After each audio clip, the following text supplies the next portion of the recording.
Hello there. Glad to have you on board. This is a very special time. It's an anniversary. I'll tell you what I mean. This first few days of May, the month of May 2021, means it's exactly 61 years ago since I left my place of employment and stepped out to preach the gospel.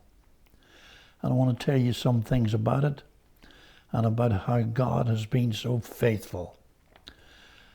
When I was in the biscuit and cake bakery, by the way, there was about 500 employees. I worked in the office as a cost clerk. And I remember when we were costing biscuits and various cakes, candies, we would cost them to 1,000th part of a penny. 1,000th part of a penny. And it was not big, 500 or 600 workers, but it was the biggest in Northern Ireland.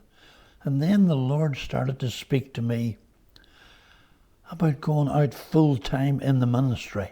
What? I'm 20. I've never been to Bible school, never been to university, don't have any church to back me, don't have any ministry to hold me up. God said, just step out, just go. It seemed to be ludicrous, but I knew that voice, which was strong, strong, strong. Quit work, start preaching. That's about it summed up. I did that. And that is 61 years ago, this very month, this very week, the first week of May. When I started to preach, God helped me and God blessed me and God strengthened me and God was good to me. But I want to tell you about something that happened before that, a good bit before that, when I was still a lot younger, probably somewhere in my teens. My mother, who had given me different scriptures, for instance, one of her favorite was, except the Lord build the house. She would say to me, son, except the Lord build the house, they labor in vain that build it. Except the Lord keep the city, the watchman waketh but in vain. But then she came up with 3 verses which were much more specific. What do you mean, Leslie? Well, she came to me and told me that the Lord himself had spoken to her, directed her to the scriptures, and told her these 3 verses are for the baby of your family. I was the baby.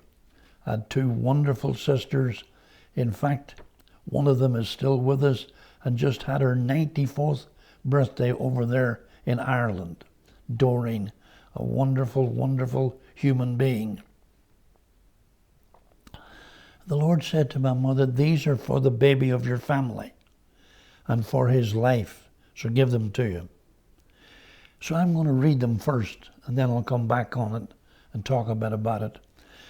But the Lord directed her to Deuteronomy 32, verses 10, 11, and 12. It's not a long scripture reading, but I want you to get it. It says in Deuteronomy 32, verse 10, he found him in a desert land and in the waste, howling wilderness. He led him about. He instructed him. He kept him as the apple of his eye.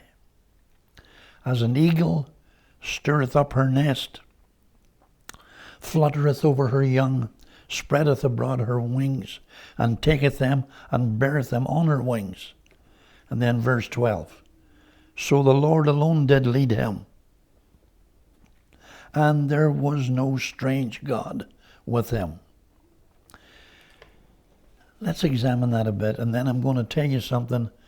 It may sound hard to believe, but when I get to it in a few minutes, I want you to know it's totally for God's glory. I have no accolades to be received. It's God's glory. But first of all, he found him in a desert land. In my teens, I've told before the story of how listening to a negative preacher, one who condemned all the time, who condemned my state, never told me about my standing. I went through hell as a young teenager. And so it says he found him in a desert land and in the waste, howling wilderness. That's what it was like, waste, howling wilderness. But he led him about, and about is the word, different experiences at different times, until he settled you. He instructed him, that's true, and he kept him as the apple of his eye. And then it goes to where the eagles fly. As the eagle stirreth up her nest, fluttereth over her young, spreadeth abroad her wings, taketh them, beareth them on her wings. What's that mean? I don't know if you've ever studied much about the big eagle. When the little eaglets, the little small ones are born, they're in the nest. And the mother comes to the point where she wants them out so they can fly, but they're scared to get out and fly.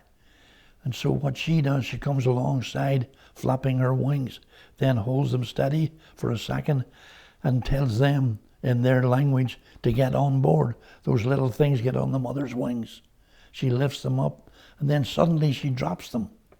And the little things start to fall. She swoops underneath and catches them, and that's the way she teaches them how to fly. Let's read it again. As an eagle stirreth up her nest, fluttereth over her young, spreadeth abroad her wings, taketh them and beareth them on her wings. And no doubt about it, in God's dealings with me, there's times when it would seem you're afraid to get out of the nest. Oh no, the Lord helps you and teaches you how to fly. But it's this last verse. I won't keep you too long, but I want you to get it. And I can say, for God's glory, this has happened to me. Totally for God's glory. The verse that my mother gave me, 10, 11, 12 of Deuteronomy, this is the verse that we've got to, verse 12. So the Lord alone did lead him, and there was no strange God with him. I can honestly tell you, in 61 years, I have obeyed God every time he has spoken. He took me from Faith Tabernacle in Belfast to Faith Cathedral just outside Belfast, to Kissimmee beside Disney World, to Clearwater, Florida, and finally we dropped anchor here in Tarpon Springs, Florida. The Lord alone did lead. I thank God I never missed the mark, never missed the boat. It's all for his glory. Looking back, I know, and I know, and I know I obeyed him.